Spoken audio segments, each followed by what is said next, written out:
그러면 수업을 계속하겠습니다.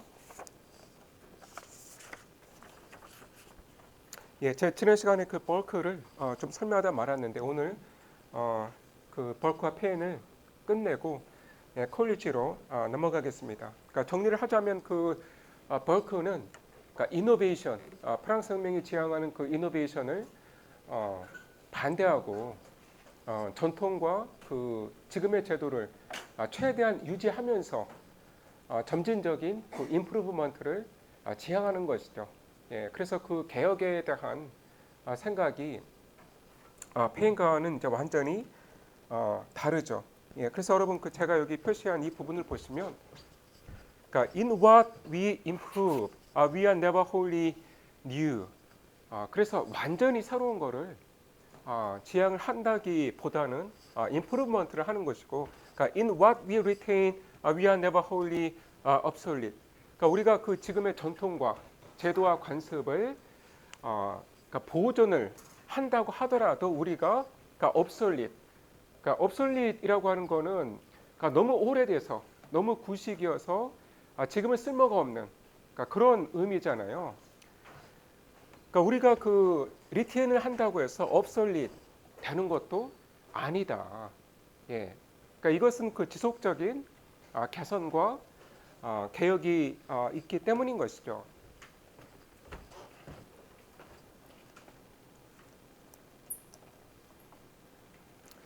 그래서 그러니까 벌크가 이제 리버티를 그러니까 인헤리턴스의 관점에서 파악한다라는 거, 여러분 꼭 기억을 해 주시기 바라고요. 벌크에 따르면 이제 이런 그 자유야말로 이렇게 그 상속으로 이해가 되는 자유, 우리가 조상들로부터 물려받은 이 자유, 그러니까 마그나 카르타로부터 그 권리장전, The Declaration of Right, 그 기나긴 역사 동안에 만들어진 어떤 영국의 정치에서 만들어진 이 자유의 개념이야말로 그러니까 노블한 것이다. 그러니까 it carries an imposing and majestic aspect. 글쎄요, 뭐 자유에도 뭐 고귀한 게 있고 천박한 게 있나요? 뭐 잘 모르겠습니다만, 벌크는 그렇게 이야기를 하고 있고요. 자, 이 부분 뭐 특히 재미있죠. 그러니까 파리 시민들이 그 베르사유 유로 행진에서 그 국왕과 왕비를 파리로 그 다시 데리고 오는 그 이제 사건이 이제 1789년 10월에 있었는데 이제 굉장히 그 실감나게 그 마치 드라마의 한 장면처럼 묘사를 하고 있죠. 그래서 이 폭도들이 왕비의 그 침실에까지 난입을 해서는 그 막 칼과 막 창을 마구 찔러대고 그리고 그 이 왕실의 가족들이 간신히 피난을 했는데 그 무슨 비밀 통로를 통해서 빠져나갔다고 하죠. 그 이야기가 여기 있었는데 제가 막 눈이 지금 잘 안 보여서 그가 through ways unknown 자 through ways unknown to the murderers had escaped to seek refuge at the feet of a king and husband. 그 마리 앙뚜아네트가 왕비가 그 이 폭도들은 모르는 그 비밀 통로를 통해서 간신히 그 탈출을 해서 그 남편인 그 왕 앞에 갈 수 있었다. 마치 그 고딕 소설의 한 장면 같은 그런 그 장면을 연출을 하고 있습니다. 그러니까 여러분 그 18세기 말부터 죄송합니다. 그러니까 소위 그 고딕 소설이 크게 유행을 했었죠. 그러니까 고딕 소설을 보면 거의 그 공식처럼 나오는 그런 그 몇 가지 장치들이 있는데 그 중에 하나가 이제 비밀 통로입니다. 그러니까 그 저택에 그 웅장하고 이제 아름다워 보이는 그 저택에 이제 곳곳에 이제 비밀 통로가 있는 거죠. 그래서 이제 그런 통로를 이용해서 여러 가지 사건들이 일어납니다.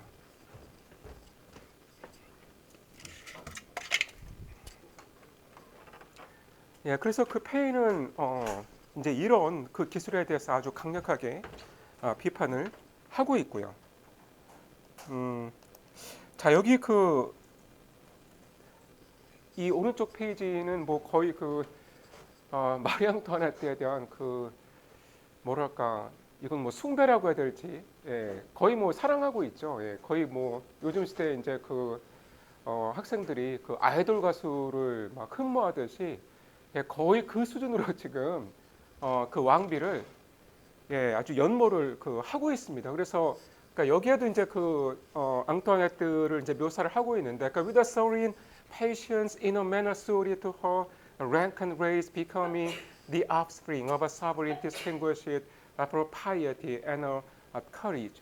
여러분 그 마리 앙투아네트가 누구의 딸이냐면 그 당시 신성 로마 제국의 황제였던 마리아 테레지아의 딸이에요.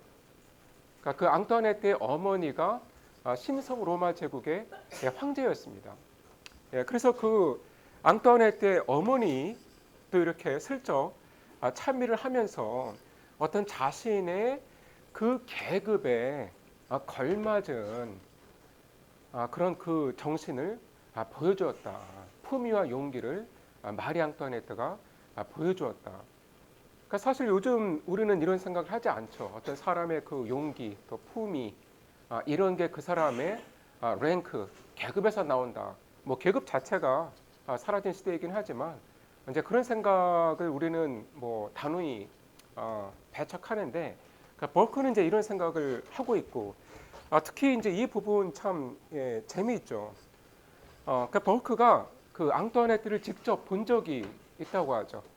그러니까 그 이제 공무상 프랑스를 방문했을 때 그때 그 그러니까 왕세자비였던, 그러니까 남편이 아직 그 프랑스 왕위에 오르지 못했는데, 그러니까 왕세자비였던 그 마리 앙투아네트를 한번 본 적이 있다고 말합니다. 그런데 마치 여신을 묘사하듯이 그렇게 하고 있는데, 예, 여기 보면 이렇게 말하잖아요. 그러니까 she never lighted on this orb, which she hardly seemed to touch. 그러니까 그이 지상을 거의 밟고 있지 않는 것처럼 보였다.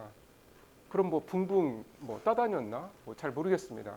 예, 어쨌든 거의 뭐 여신을 묘사하듯이, 그러니까 여신은 뭐 두 발로 뭐 땅을 걸어다니진 않으니까요. 이렇게 붕붕 떠다니지. 그러면서 그 Oh what a revolution, 굉장히 그 감정적으로, 그러니까 독자의 그 이모션에 호소하는 그런 언어를 많이 구사를 하고 있죠. 그래서 하면서 이 느낌표가 여러 번 나오거든요. 그러니까 what a revolution. 그러니까 revolution이라고 하는 건 여기서 이제 혁명이라기보다는 이제 엄청난 변화이다. 그러니까 what on heart must I have to contemplate without emotion, that elevation and that fall.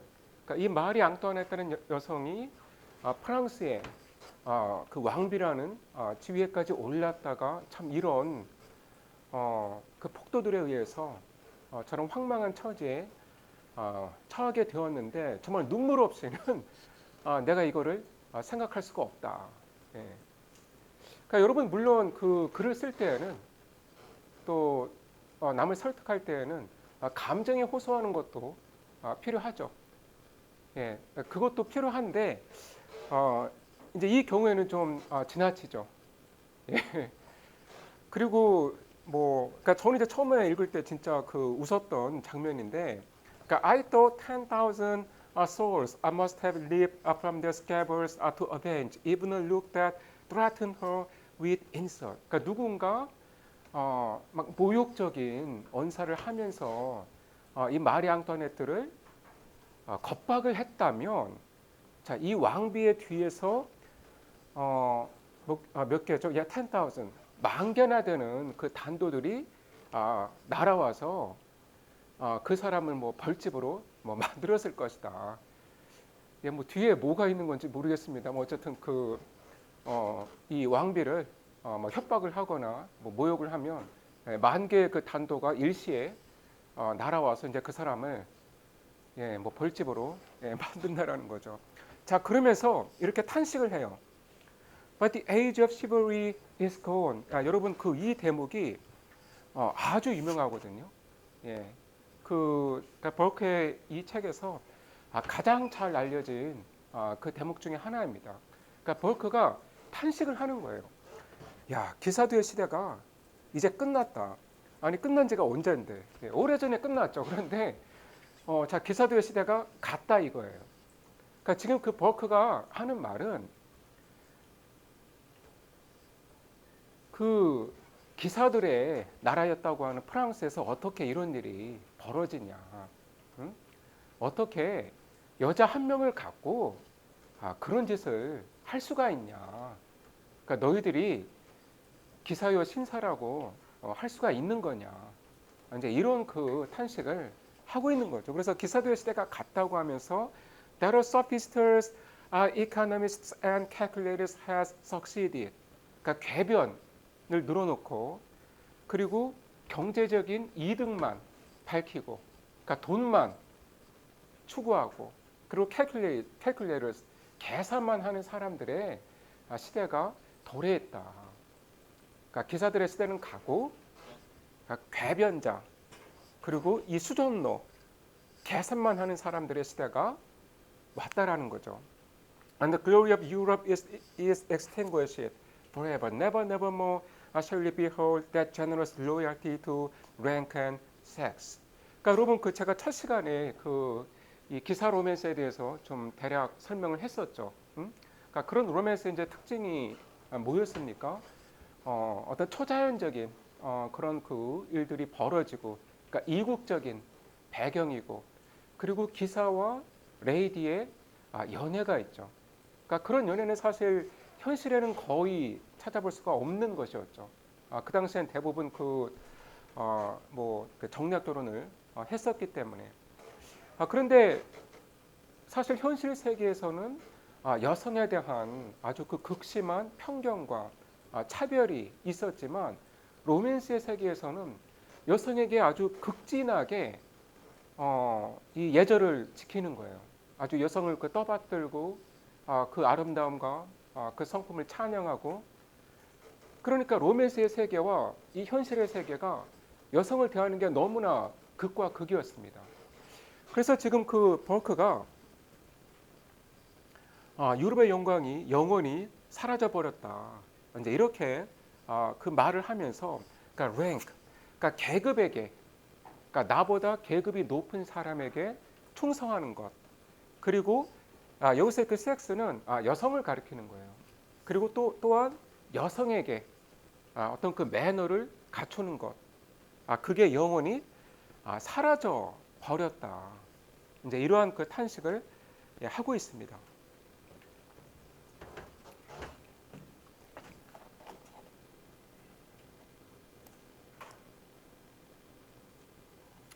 예. 그리고 여기 보시면 결국 그 프랑스 혁명의 결과 그냥 왕은 but a man, 한 남자일 뿐이고 a queen is but a woman. 왕비도 역시 한 여인에 불과하게 된다라는 것이죠. A woman is but an animal and an animal not of the highest order. 이제 이렇게 비판을 하고 있죠. 자, 그리고 이 프랑스 혁명의 이념을 this barbarous philosophy, 야만적인 철학이다. 그러니까 프랑스 혁명의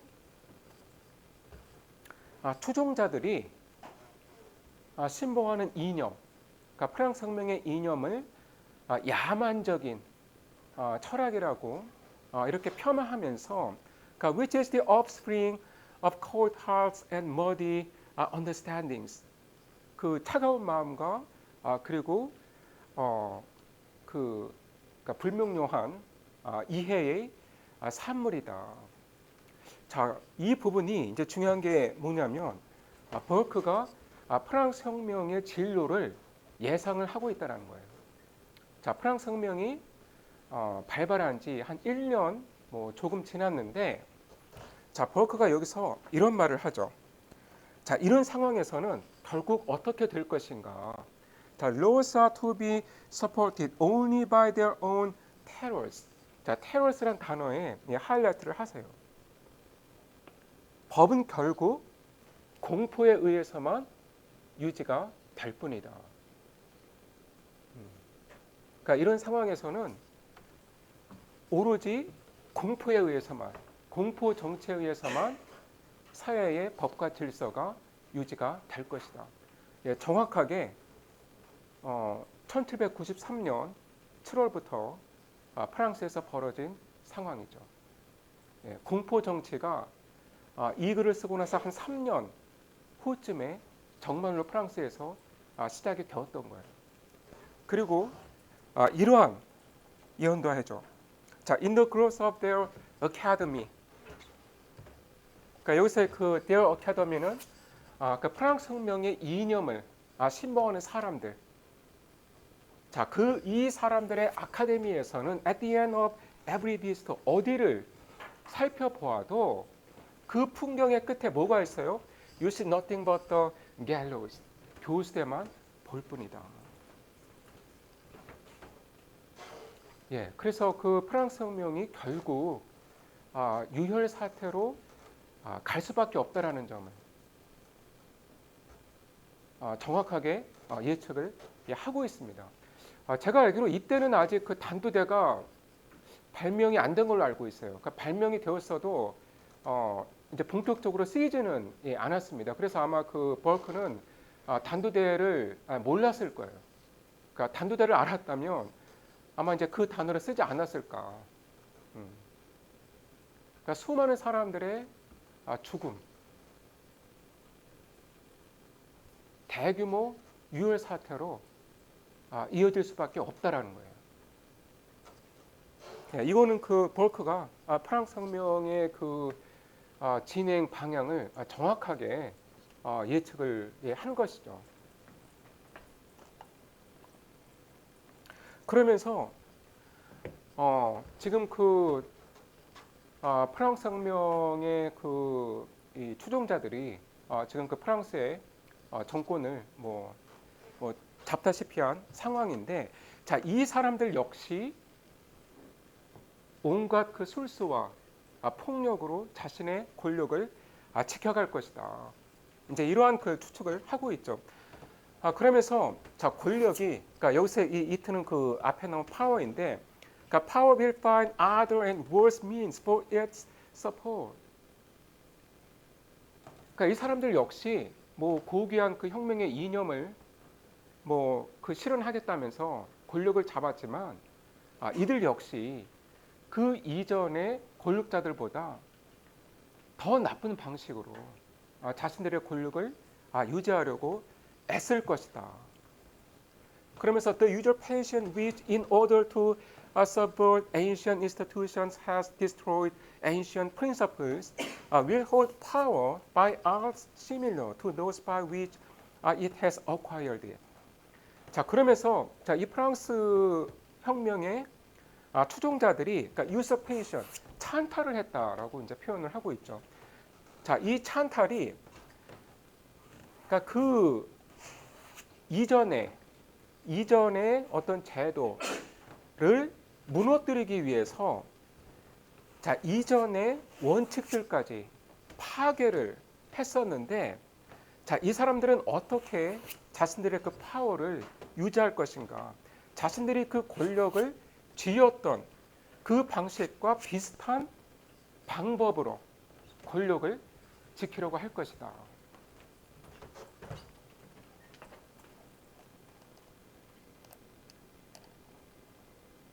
그러면서 위에 그 프랑스가 어떤 혼란에 빠질지를 예측을 하고 있습니다. 그래서 plots and assassinations will be anticipated by preventive murder and preventive confiscation. 그러니까 이런 그 엄청난 정치적 혼란이, 어떤 그 사회적인 혼란이 빠지게 될 것이라는 거죠.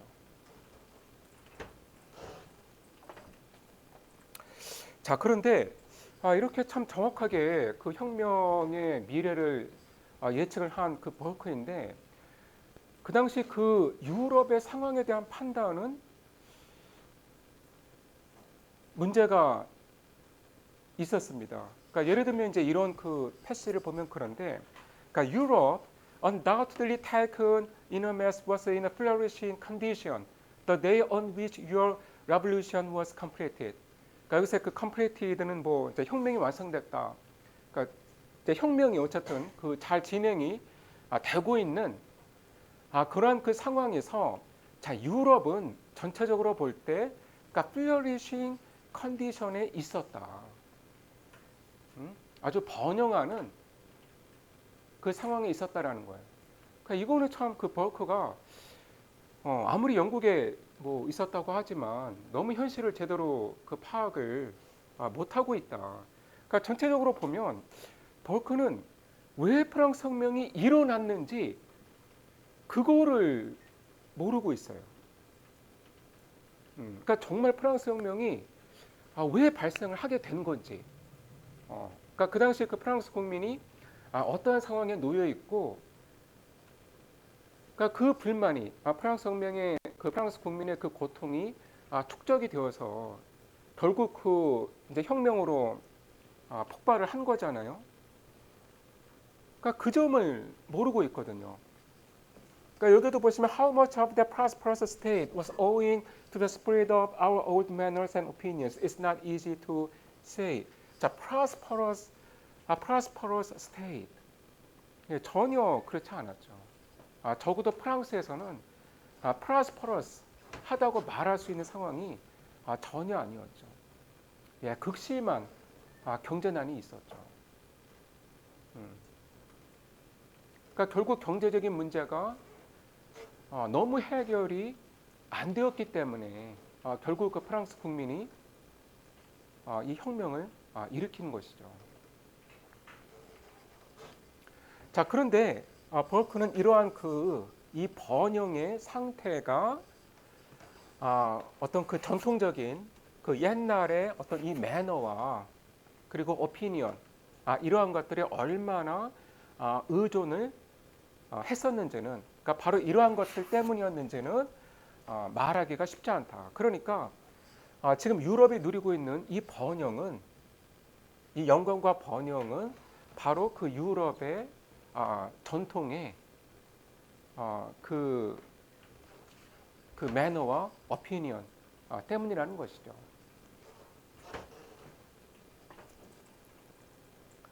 자, 여러분 그 이 대목도 그 아주 유명하거든요. 아까 그러니까 The Age of Chivalry is Gone 그 탄식과 함께 이제 상당히 그 많이 인용이 되는 부분인데, 이제 버크가 유럽의 문명을 그 지탱해온 두 가지 원칙에 대해서 이야기를 하고 있죠. 그러니까 젠틀맨 그리고 그러니까 릴리전 이 두 가지를 이야기를 하고 있는데, the nobility and the clergy, the one by profession, the other by patronage, kept running in existence. 자, 그러면서 그러니까 노빌리티는 그 이제 귀족이고, 그러니까 클러지는 그러니까 사제이죠. 그 교회의 그 신부님들. 그런데 그 the one by profession, 여러분 그 여기서 말하는 the one이 클러지예요. 예. 그러니까 이 사제들은 자신들의 봉직을 직업을 통해서, 그리고 귀족들은 자신들의 패트로니지 후원을 통해서 자 학문을 존속을 시켰다라는 거죠. 자, 여러분 그 이 부분은 제가 번역이 있으니까 그 번역을 읽어드리겠습니다. 천천히 읽을 테니까 여러분 뭐 들어보십시오. 자, 이 두 가지는 신사의 정신과 종교의 정신이다. 그러니까 전쟁과 혼란 가운데서도 정부는 다만 지향 목표였을 뿐 실제로는 건립되지 않은 상황에서, 그러니까 거의 무정부 상황에서도 귀족과 성직자는 각각 후원과 성직을 통해, 그러니까 귀족은 자신들의 패트러니지 후원을 통해, 그리고 성직자는 자신들의 성직 그러니까 프로페셔널을 통해 학문을 존속시켰다. 학문은 귀족과 성직자에게서 받은 것을 갚았는데 그들의 사상을 확대하고 정신을 배양함으로써 이자를 붙여서 갚았던 것이다. 그러니까 귀족과 성직자가 학문을 존속시켰고, 그리고 학문은 더 많은 것을 귀족과 성직자에게 돌려주었다라는 거죠. 그러니까 양자가 이 귀족과 성직자가 불가분의 결합 관계라는 점과 각자의 마땅한 장소를 계속 알고 있었다면 얼마나 행복했을까. 학문이 야심 때문에 타락하지 않고 교사로서 만족하여 주인이 되기를 열망하지 않았다면 얼마나 행복할까. 자, 이제 학문은 그 자연적 보호자와 후견인과 함께 진창에 빠져 돼지 같은 군중의 발굽에 짓밟히게 될 것이다. 자, 마지막 문장 다시 원문으로 보겠습니다. 그러니까 learning will be cast into the mire. 그러니까 학문이 그러니까 이 진창에 이 흙탕물에 던져진다라는 거죠. And trodden down under the hoofs of a swinish multitude. 돼지 같은 그 군중의 발굽에 짓밟히게 될 것이다. 여러분 이게 그 당시에 엄청난 히트를 친 문구입니다. 스와니시 멀터튜드. 스와니시 멀터튜드. 누구예요? 그러니까 프랑스 혁명을 지지하는 사람들. 이 프랑스 혁명의 이념에 빠진 사람들.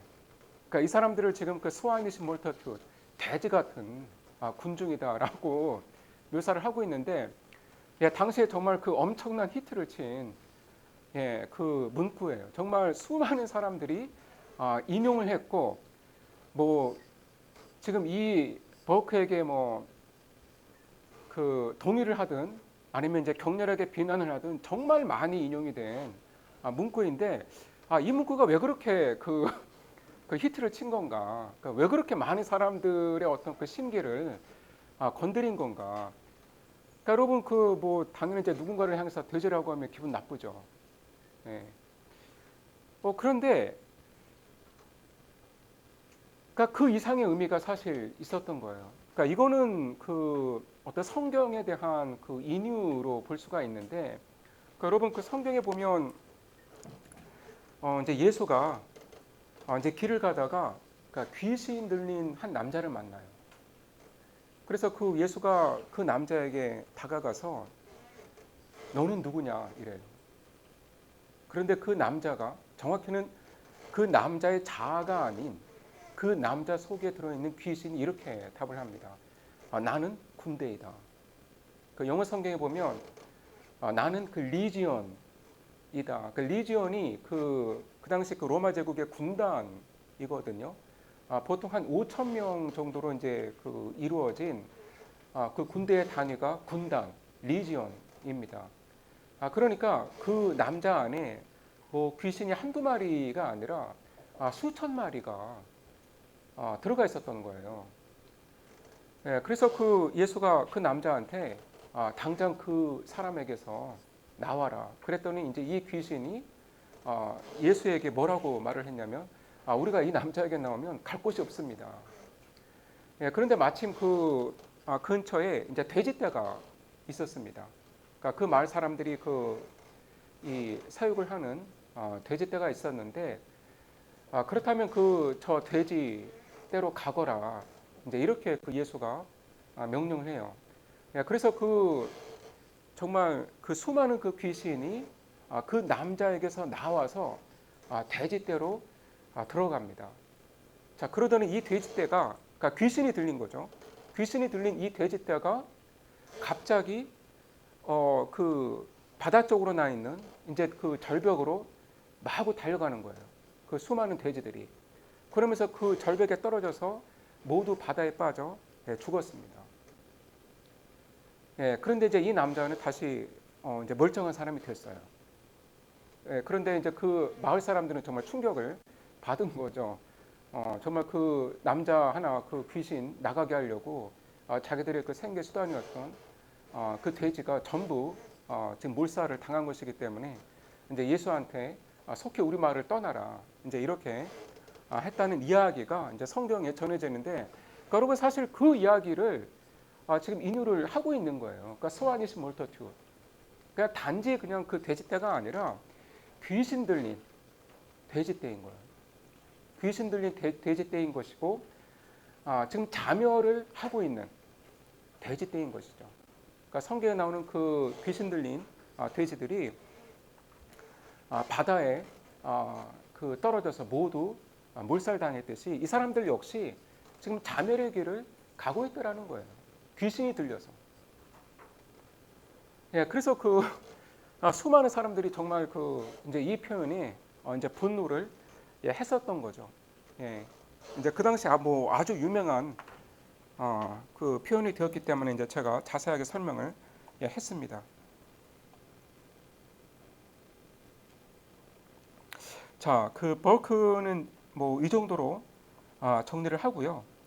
자, 페인을 보도록 하겠습니다.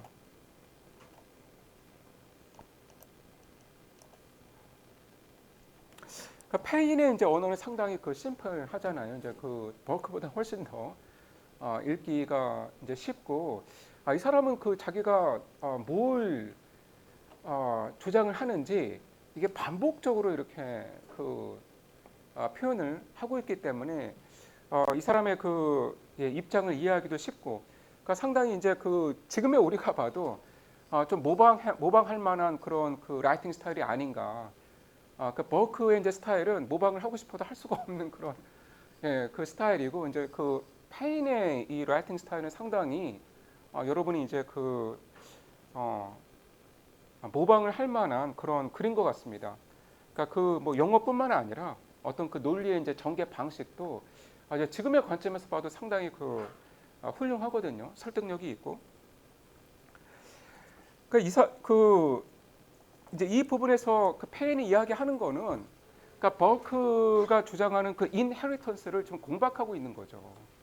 그러니까 모든 시대는 각자의 그 자유와 생존을 위해 최선을 다할 권리가 있는 거고, 과거의 제도와 과거의 관습에 의해 속박받지 않는다라는 거예요.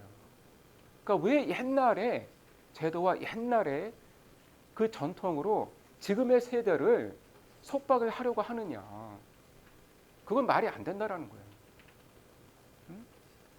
그래서 every age and generation must be as free to act for itself.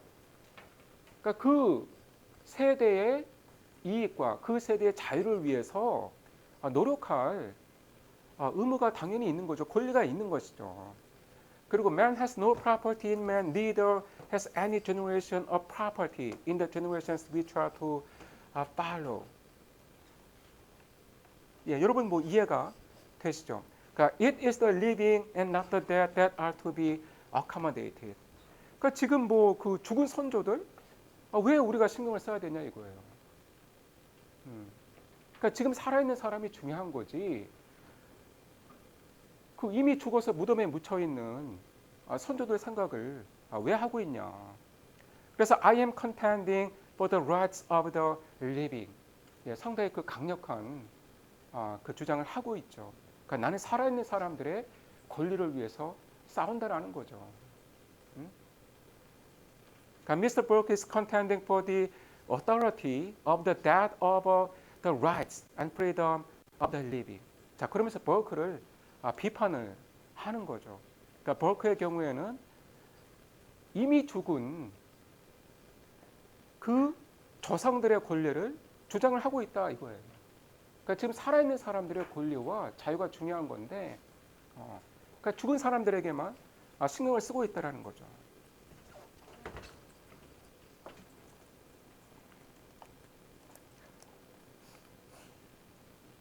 자, 그러면서 루이 16세를 이제 언급을 하는 부분이 있는데, 그러니까 이거는 그 페인도 인정을 하는 거예요. 그 루이 16세가 그 절대 왕정의 국왕치고는 그렇게 뭐 어떤 폭군의 스타일은 아니었다. 그러니까 그 프랑스의 이전 왕들에 비해서는 상당히 그 폭군의 기질이 없는 사람이었다라고 이제 페인도 인정을 하고 있는 거죠. 여러분 뭐 루이 16세는 사실 뭐 그 좀 유약하고 좀 우유부단한 사람이었죠. 그러니까 나쁜 사람은 아니었다. 뭐 이렇게 폭군의 기질이 있는 사람은 전혀 아니었죠. 예, 그러니까 너무 이제 시대를 잘못 타고 태어난 왕이었던 거죠. 자, 그러면서 뭐 제가 이제 퀴즈에서도 그 인용한 이 부분이죠.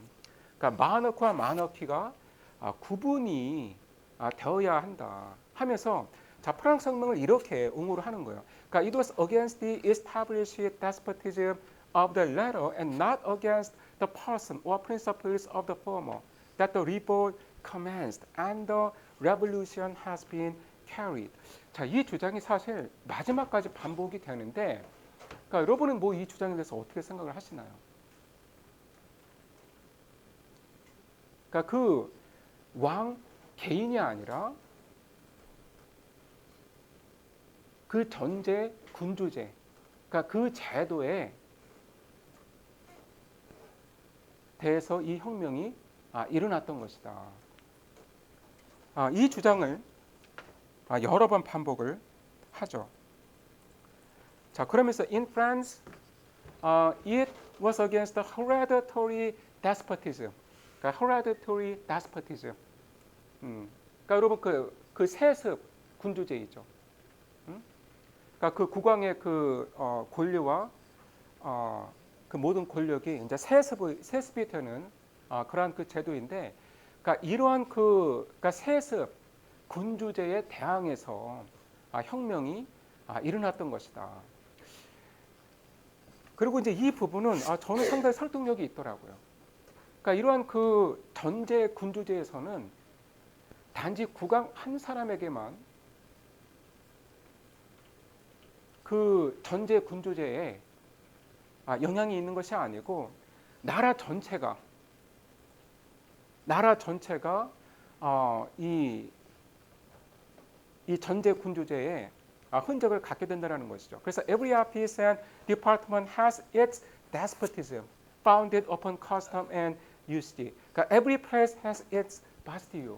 그러니까 바스티유 감옥이 파리에만 있는 것이 아니라 프랑스의 모든 곳에 있다라는 거예요. 그러니까 실제로 뭐 바스티유 감옥이 뭐 프랑스 곳곳에 있다라는 그런 의미가 아니라 오랜 세월 동안 이 세습 군주제가 자리를 잡았기 때문에 그런 그 세습 군주제의 온갖 악습과 폐단이 프랑스라는 국가 전체에 가득 차 있다라는 것이죠. 그래서 the original hereditary despotism resident in the person of the king divides and subdivides itself into 1,000 shapes and forms. 그러니까 원래는 이 왕이라고 하는 이 한 사람에게만 이 세습 군주제가 있었는데 이게 수없이 그러니까 오랜 세월 동안 이 전제 군주제가 시행이 되면서 이 왕 한 사람에게만 있었던 이 데스포티즘이 수없이 분할이 되어서 프랑스라는 그 나라 전역에 수많은 형태로 가득 차게 되었다라는 것입니다. 예, 저는 뭐 상당히 그 설득력 있게 이 주장을 이해를 했고요. 자, 그 다음에 이제 이 부분을 이제 제가 놓쳤네요. 자, 이 부분을 놓쳤는데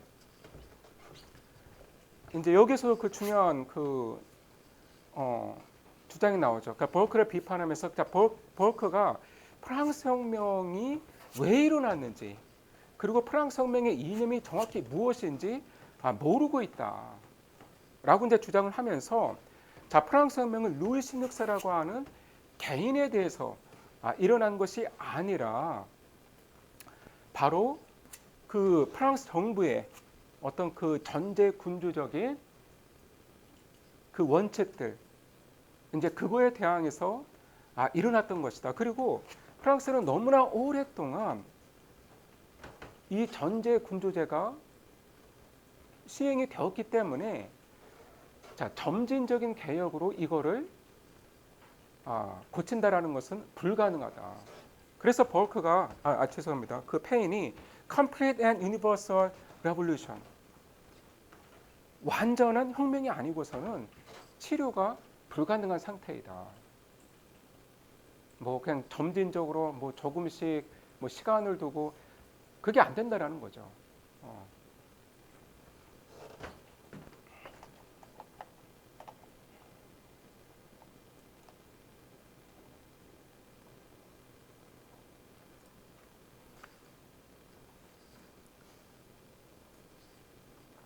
예, 또 그 이제 비슷한 주장을 그 페인이 반복을 하는데, 그러니까 in the instance of France, we should revolution generated in the rational contemplation of the rights of man and distinguishing from the beginning between persons and principles. 그래서 그 페인은 그러니까 rational 인간의 그 reason 이성을 강조를 하고 있고요. 그리고 뭐 다시 한번 그 이 person과 principle의 구분을 강조를 하고 있습니다. 예, 그러니까 사람에 대해서 혁명을 일으킨 것이 아니라 전제군주제의 프린서플에 대해서 프랑스 국민이 혁명을 일으킨 것이다. 자, 이렇게 주장을 하고 있는데, 예, 여러분 혹시 뭐 어떻게 생각하시나요? 이 주장에 대해서. 그러니까 그러니까 이론적으로는 뭐 그런 것 같아요. 예, 설득력이 있고, 뭐 납득은 되는데, 그런데 뭐 물론 뭐 페인 같은 그런 뭐 지식인들, 그런 사람들은 예, 구분을 뭐 할 수가 있었겠죠.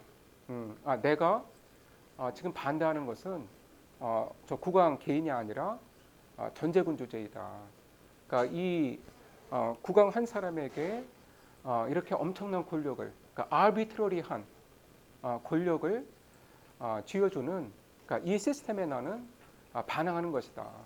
그러니까 이런 의식을 가질 수 있었겠죠. 하지만 프랑스의 그 국민 대부분도 과연 이런 생각을 했을까? 이제 우리가 이제 이런 점을 좀 생각을 해볼 수 있을 것 같고, 여러분 결국은 죽였잖아요. 그러니까 지금 그 페인이 정말 여러 번 반복을 하면서 강조를 하고 있지만, 페인 역시 상황을 지금 잘못 판단했구나라는 게 어디서 드러나요? 결국 죽였다는 사실이죠. 예. 루이 16세 먼저 처형하고 그 부인까지도 결국 그 단두대로 처형을 했잖아요. 그러니까 페인이 애써 주장하는 대로 사람과 제도를 구분을 했다면 왜 죽입니까? 굳이 죽일 필요는 없는 거죠. 그러니까 루이 16세는 뭐 국왕이니까 뭐 죽였다고 해요. 그러니까 모든 그 상황에 대해서 책임이 있으니까. 그런데 왜 굳이 그 부인까지 죽입니까? 뭐 물론 뭐 그 부인도 뭐 책임이 없다고는 할 수 없겠지만, 예, 그 부인까지 죽인 것은 예, 좀 납득하기 어렵죠. 그리고 수많은 그 왕실의 가족들 또 귀족들, 예, 정말 헛되이 무고하게 목숨을 잃었죠. 그러니까 사실 그 페인도 지금 프랑스 혁명의 어떤 그 상황을 본질을 지금 정확히 판단을 못 하고 있는 것이죠. 그러니까 본인은 이 person과 principle을 구분한다라고, 그리고 이제 그 혁명을 주도하는 프랑스인들도 이 둘을 구분하고 있다라고 그렇게 믿었지만, 예, 뭐 처음에는 그랬는지 몰라도 시간이 가면서 그 둘을 구분한다라는 게 사실상 불가능해졌다라는 거예요. 복잡한 현실에서 사람과 원칙을 그렇게 클리어하게 구분을 할 수가 없는 것이죠.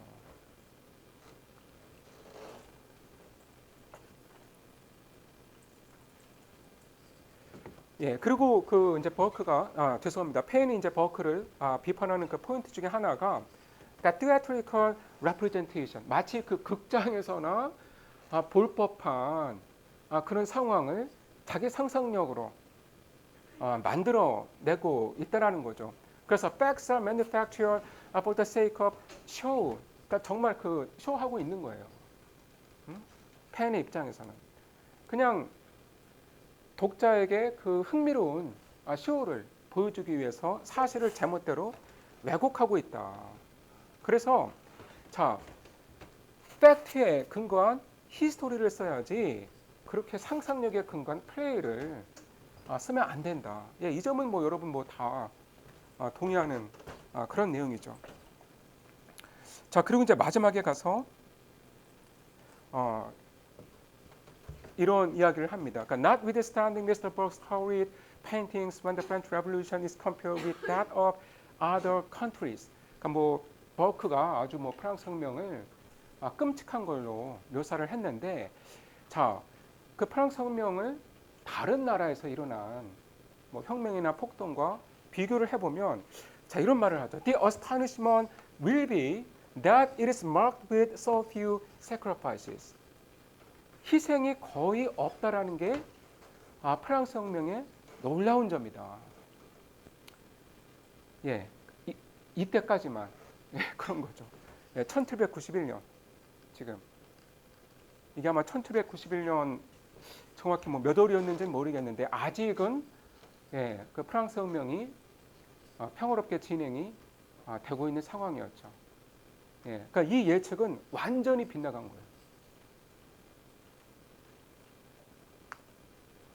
사실은 그 우리가 역사에서 본 어느 혁명보다 엄청난 수의 그 희생자를 낸 것이 프랑스 혁명이죠. 그래서 여러분 그 벌크와 페인의 이 논쟁을 보시면 각자 그 좀 설득이 되는 그런 지점들이 있고 또 동의가 되는 측면들이 있지만 또 어떻게 보면 그 상당히 이제 그 현실을 제대로 파악하지 못한 이제 그런 점들이 있었죠. 자, 여러분 이 논쟁을 좀 정리를 해보시면서 혹시 뭐 그 의견 있으신가요? 한번 좀 여러분한테 물어보려고 하는데, 자, 윤서연 학생 여기 있나요? 윤서연? 막 있는데도 그냥 없는 척, 손 안 드는 건 아니죠. 있네요. 뭐 이 두 사람의 그 의견 중 누구의 의견이 더 좀 설득력이 있어 보여요? 그러니까 누구의 편을 들 것 같아요? 뭐 이유는 뭐죠?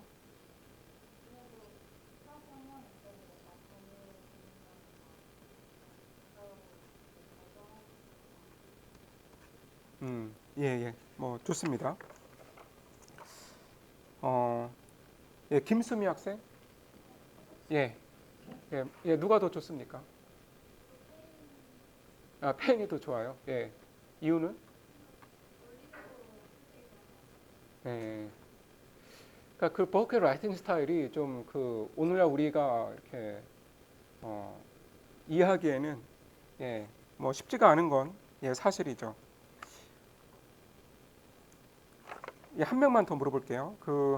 박지호 학생? 예.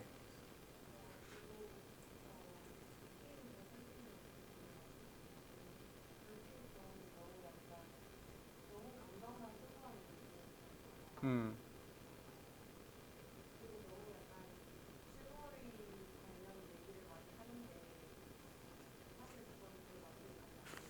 그 뭐랄까 이제 요즘 식으로 말하면 그 꼰대 느낌이 좀 나는 그건 사실인 것 같아요. 아니 지금 그 기사도의 시대가 끝난 지가 언제인데 좀 수백 년 전에 끝났는데 뭐 이제 끝난 것처럼 저렇게 말을 하고 있습니까? 여러분 뭐 혹시 그 두 사람의 그 논쟁에 대해서 더 의견 있으신 분 있나요? 예. 예. 그 같은 경우에는 물론 감정적 요소가 많이 들어갔긴 했지만 그거는 아무래도 시인이다 보니까 이 상황에 대한 감정이 본인이 어떤 것을 볼 때 많이 들어가서 그렇게 표현을 한 거고, 하지만 감정을 배제하고서도 버크 같은 경우에는 요점이라든지 이런 거는 정확히 살려서 멘션을 했기 때문에, 하지만 페인 같은 경우에는 계속 같은 부분을 맴돈다는 느낌도 들었고 약간 일부러 어조를 지식인처럼 보이려고 하는 듯한 그런 느낌을 받아서 오히려 더 얄팍한, 약간 이게 잘 아는 지식인들은 제가 다른 분들을 욕하려는 건 아니고 그 버크의 뜻을 알았지만 하지만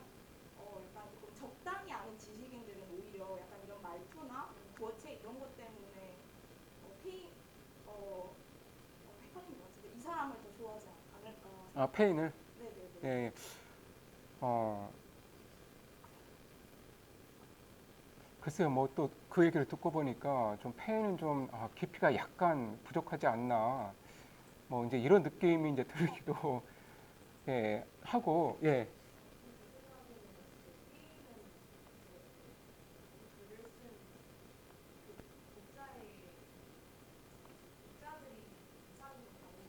예, 맞습니다. 예, 예. 그 점은 이제 제가 원래 처음에 얘기했던 것 같은데, 그러니까 그 벌크가 이제 타겟으로 삼는 그 독자층은 그 부르주아 층인 거죠. 중산층 이상의 상당히 그 교육을 받은 그 버크의 그 아름다운 문장을 충분히 그 이해하고 또 그 감상해 줄 수 있는 이제 그런 사람들인 거고 이제 그 페이는 그 독자층이 더 넓은 거죠. 예. 음? 어떤 평민 일반을 대상으로 지금 그 글을 쓰고 있는 거죠.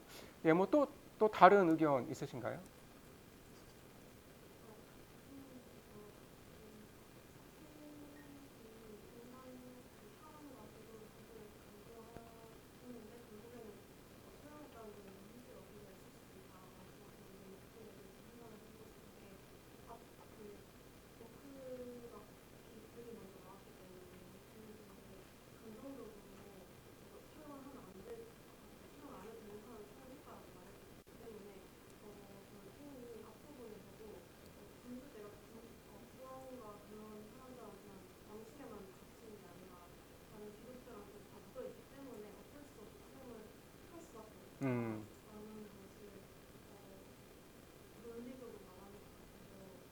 음, 근데 아직 그러니까 루이 16세는 아직 처형을 당한 건 아니에요.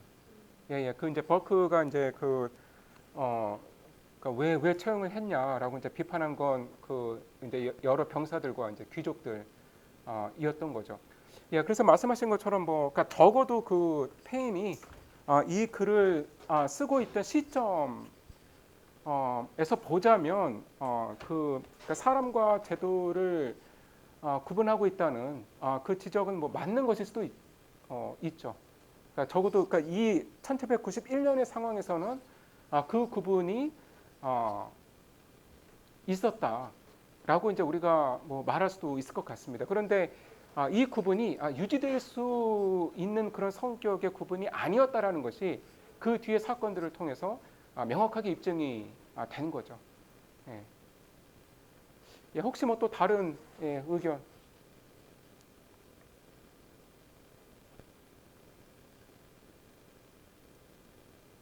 예, 그 뭐 딴 얘기일 수도 있지만 이제 버크와 페인의 논쟁이 그 지금 한국 사회에 갖고 있는 뭐 의미라고 할지 그런 게 있을까요? 그러니까 사실 지금도 계속되고 있는 논쟁이고 뭐 이제 우리 한국 정치에서도 현재 벌어지고 있는 논쟁이죠. 예, 물론 좀 그 벌크와 페인의 이 논쟁보다는 약간 수준이 좀 떨어진다는 느낌이 들긴 하지만 여전히 이제 그 뭐 지금 한국의 어, 그 양쪽 두 개의 당에서도 이제 벌어지고 있는 논쟁이고 예, 혹시 뭐 이거에 대해서 뭐 의견 있으신 분? 이 벌크와 페인의 논쟁이 지금 한국 사회에 갖고 있는 의미는 무엇일까? 그러니까 혹은 뭐 우리가 배울 수 있는 점은 무엇일까?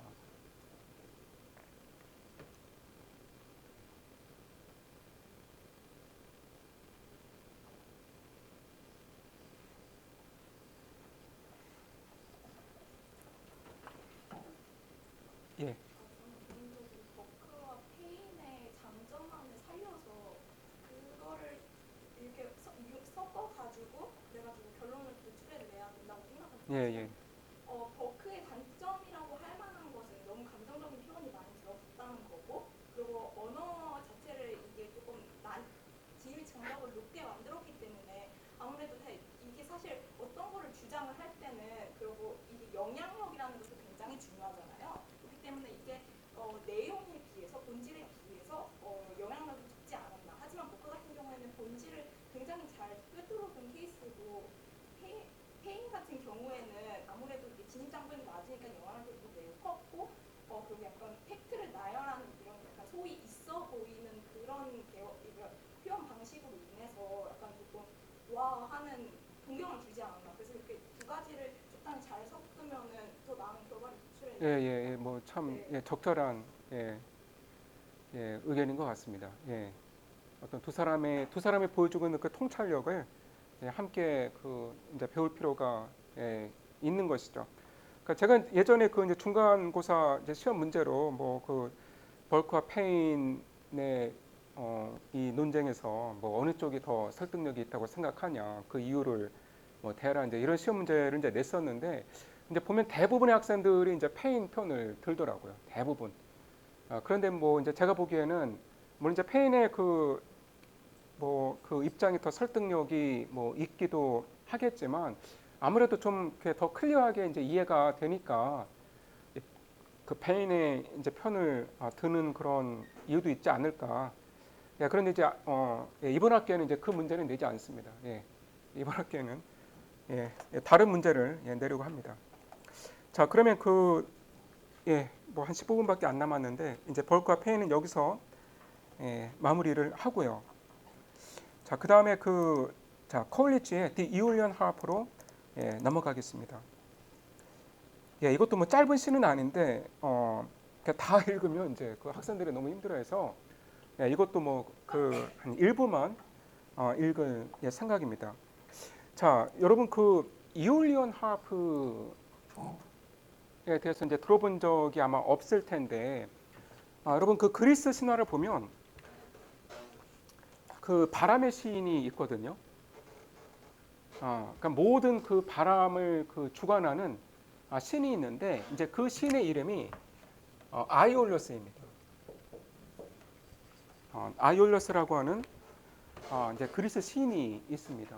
그 호모의 오디세이에도 등장을 하는데 그래서 그 이 아이올러스의 형용사가 이올리온인 거예요. 그래서 이올리온 하프를 뭐 굳이 번역을 하자면 바람의 수금 이제 이렇게 번역을 할 수 있을 텐데, 그러니까 이 이올리온 하프가 그 손으로 연주를 하는 그 악기가 아닙니다. 그러니까 손으로 그 이 줄을 튕겨서 연주를 하는 것이 아니라 이제 이거를 그 그러니까 바람이 그 잘 부는 곳에 둬요. 그러니까 크기도 뭐 이제 여러 가지가 있는데 특히 18세기 그 유럽에서 크게 유행을 했다고 하거든요. 그러니까 그 보통 가정에 있는 그 조그만 그 이올리언 하프는 그 이런 그 네모 이 통에 줄이 이렇게 달려 있고 이제 그 하프를 바람이 잘 부는 그 이 창문 근처에 갖다 두면 이제 바람이 불 때마다 여기서 소리가 나는 거예요. 그래서 그 이 이올리언 하프가 이제 18세기 그 웬만한 가정집에 다 있었다라고 합니다. 제가 이 이올리언 하프를 보여드릴게요.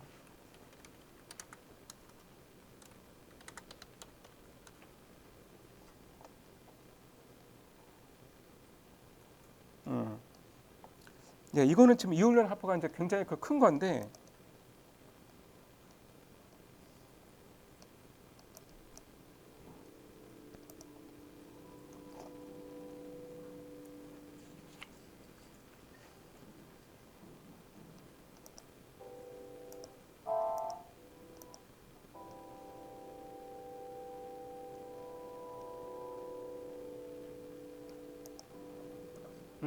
이런 거죠. 그러니까 지금 그 사람이 연주를 하는 게 아니라 이제 바람이 불면서 저 그 이 현들이 그 바람에 이제 떨리면서 이제 소리를 내는 거죠.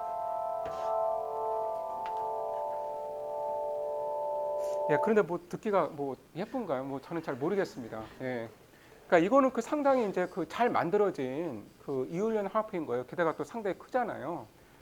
그래서 이제 소리가 뭐 저 정도 나는 거고, 실제로 그 가정에서 쓰는 이올리언 하프는 그렇게 소리가 잘 안 났다고 해요. 바람이 뭐 좀 세게 불어야 좀 소리가 나고, 그리고 뭐 그렇게 소리가 뭐 예쁘지도 않았다고 합니다. 자, 어쨌든 자, 이올리언 하프가 이제 중요한 건 뭐냐면 바로 이 이올리언 하프가 이 퀄리티의 시에서 아주 중요한 메타포로 은유로 작용을 하고 있죠. 그건 뭐냐면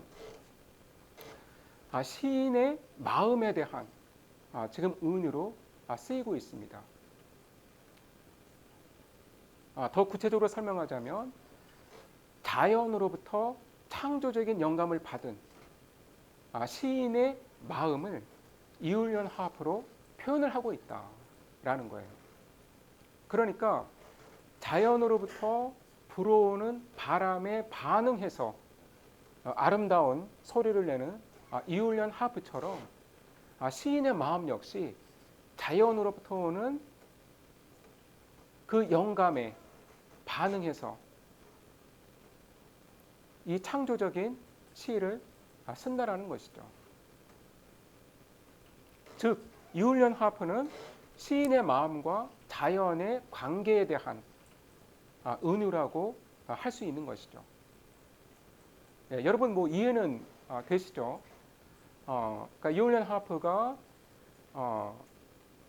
자연의 바람에 반응해서 음악 소리를 만들어내는 것처럼 시인 역시 어떤 자연으로부터 창조적인 영감을 받아서 그러니까 자연의 그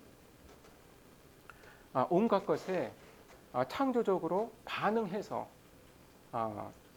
이 아름다운 시를 쓸 수 있다라는 거예요. 자, 그런데 뭐 이 생각은 커울리치만 한 것은 아니고 그 당시 그 시인들이 공유하던 생각이었습니다. 예, 그래서 우리가 지금 낭만주의 문학을 하고 있는데 가장 큰 주제는 역시 그 자연인 것이죠. 예, 그래서 그 인간의 마음과 자연의 관계를 어떻게 이해를 했는가. 그게 이제 워즈워드에서도 가장 큰 주제였고 역시 그 커울리치에서도 아주 중요한 주제인 것이죠.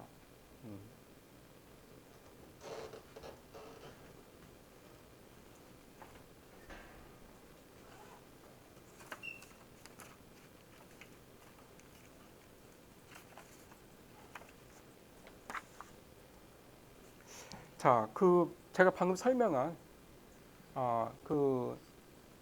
이제 이울련 하프가 시인의 마음과 이 자연 세계의 관계를 어떻게 설명하는 메타포인지 이제 그 점을 염두에 두고 여러분이 이제 시를 읽으시면 되겠습니다.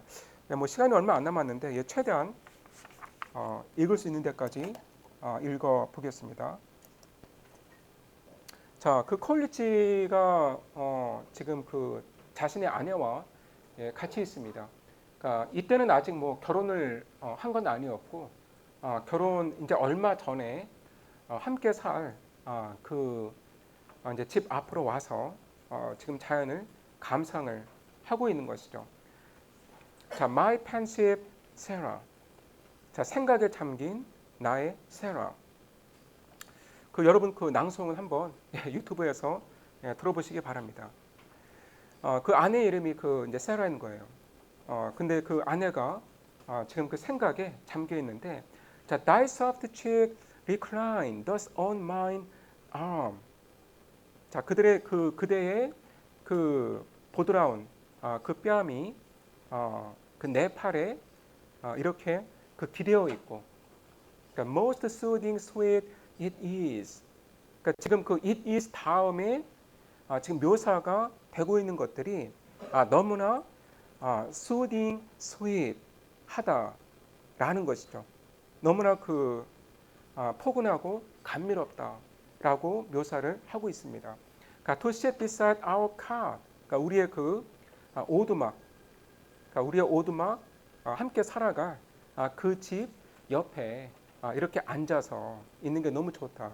Our cot overgrown. 그러면서 자, 그 집을 아주 자세하게 묘사를 하고 있어요.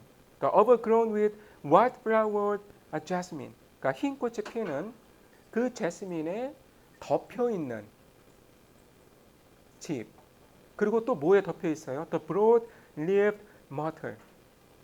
그러니까 잎사귀가 넓은 그 myrtle.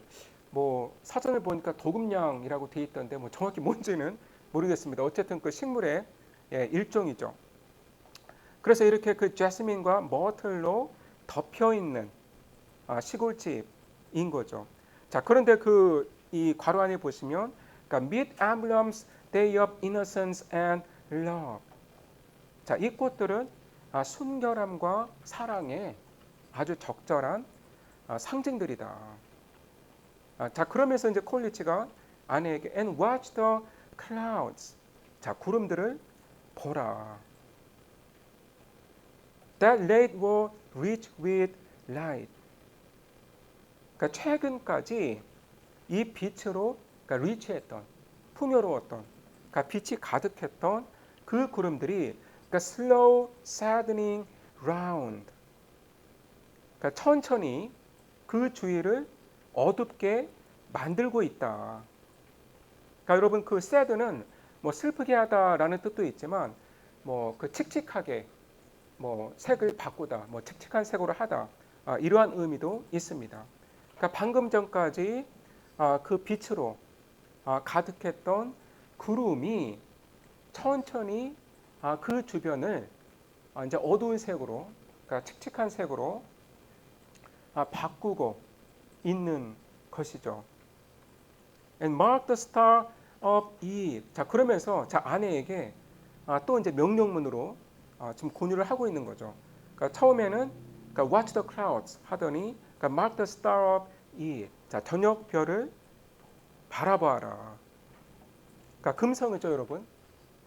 The star of Eve. 그러니까 suddenly brilliant. 그러니까 고요히 반짝거리고 있는 저 저녁의 별을 보아라. 그러니까 such would wisdom be. 그런데 자, wisdom, 지혜가 바로 이 금성처럼 이렇게 suddenly brilliant 해야 한다라고 이제 그 괄호 안에서 이야기를 하는 거죠.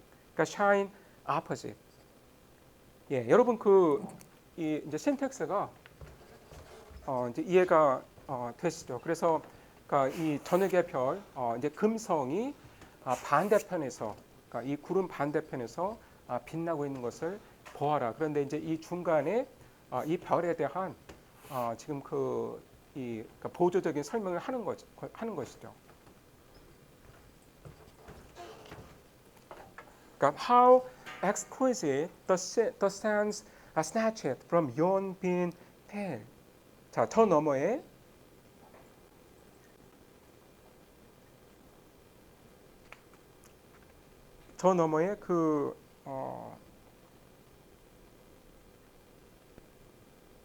그 빈필드가 있는데, 이제 그 콩밭이 있는데, 그 콩밭으로부터 그 전해지는. 그러니까 지금 여기서 이제 스나치드라고 이제 표현을 한 거는 이제 콜리치가 이제 그쪽으로 이제 뭐 코를 이제 킁킁대면서 냄새를 맡고 있는 것이죠.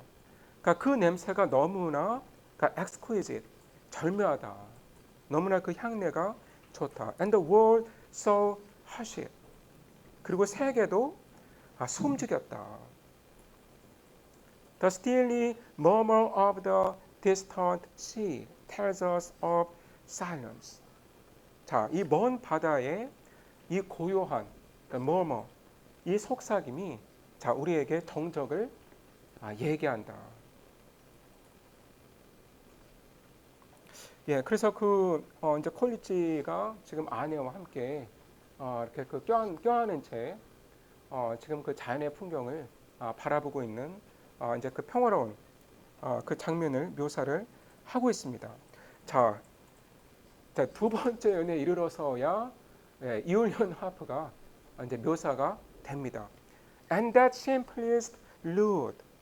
저 아주 소박한, 그러니까 소박해 보이는 그 lute, 그러니까 하프인 거죠. 여러분 이 루트가 바로 이올리언 하프이죠. Placed nan ways in the clasping casement. 그러니까 casement가 여러분 그 창문이죠. 그런데 그러니까 clasping casement 이렇게 그러니까 여닫을 수 있는 그 창에 기다랗게 놓여 있는 자, 저 하프 소리에 그러니까 hark, 귀를 기울여라. 자, 그렇게 말을 하고 있고요. 예, 그다음 그 문장은 좀 또 이제 길어서 여기서 그냥 마치는 게 좋을 것 같습니다. 제가 그 뭐 이제 그 영상으로 이 시에 대해서는 설명을 하도록 하겠습니다. 그러면 여러분 뭐 점심 잘 드시고요. 그럼 다음 주에 뵙도록 하겠습니다.